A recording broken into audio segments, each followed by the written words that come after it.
पर मैं उन सब में से नहीं हूँ। मैं एग्रोम हूँ, पृथ्वी का राजा। एग्रोम!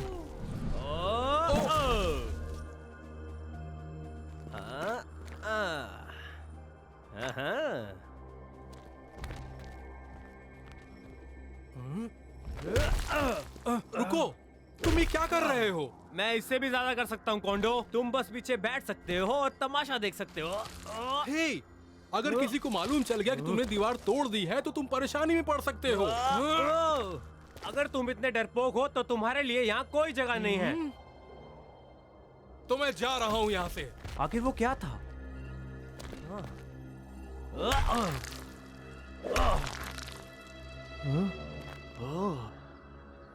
वो अंदर जो चीज थी आखिर थी क्या?